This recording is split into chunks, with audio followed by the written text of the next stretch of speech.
এখন আমি রুই মাছ আর আলু দিয়ে পাতলা ঝোল করবো। কিভাবে ঝোলটা করি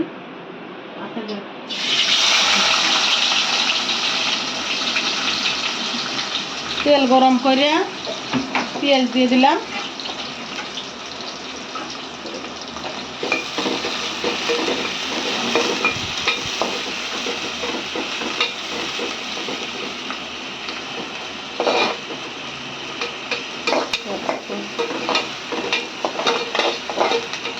এখন আস্তে আস্তে নাড়াচাড়া করে পেঁয়াজটা সুন্দর মতো লাল হোক। লাল হওয়ার পর আমি সব কিছু দিয়ে দেবো।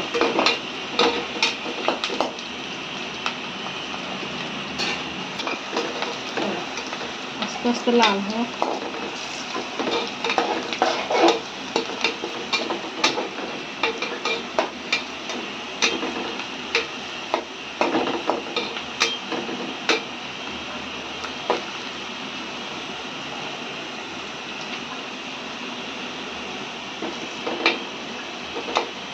আমি এই পেঁয়াজটা ব্রেস্তা করে তারপরে একটু হালকা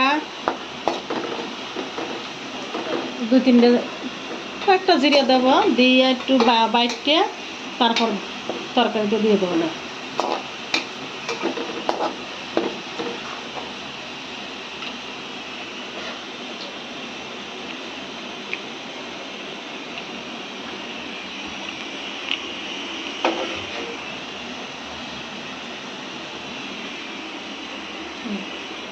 এখানে আদা বাটা, রসুন বাটা আছে, জিরে বাটা আছে।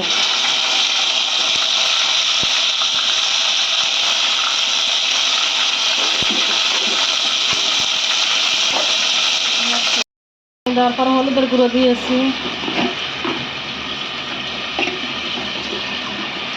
একটু মরিচের গুঁড়ো দিচ্ছি,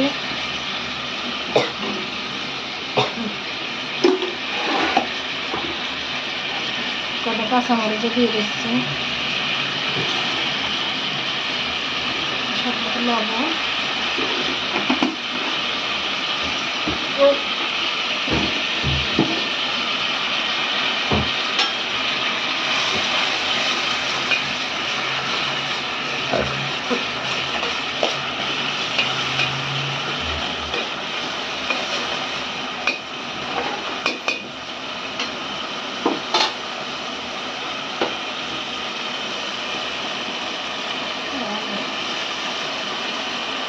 আলু দিয়ে দিচ্ছি।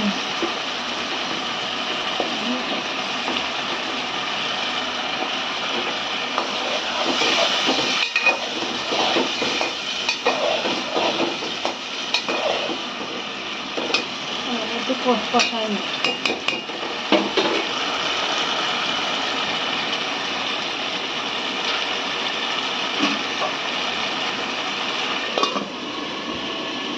এখন আমি রুই মাছ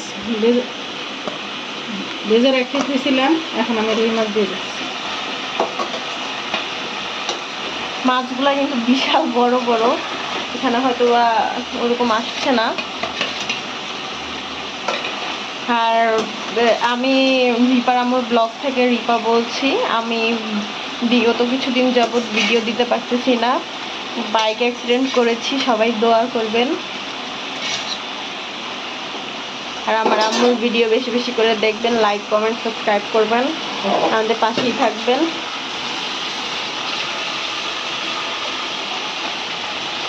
এখন পানি অ্যাড করে দিয়ে, আর পেঁয়াজ বাটাটা এখনো দেয়নি, বেরেস্তা বাটা যেটাকে বলে, ওটা আর পরে দিবে। এখন এটাকে হতে দিতে হবে। পেঁয়াজ বেরেস্তা বাটা পেঁয়াজ আর জিরিয়া দিয়ে বাটছে, এখন আমি দিয়ে দিচ্ছি পাতলা জল করার জন্য।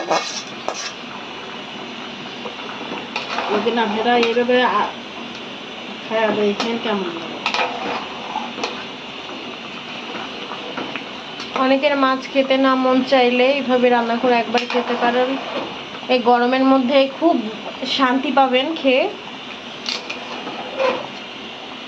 ঠিক এভাবেই ট্রাই করবেন।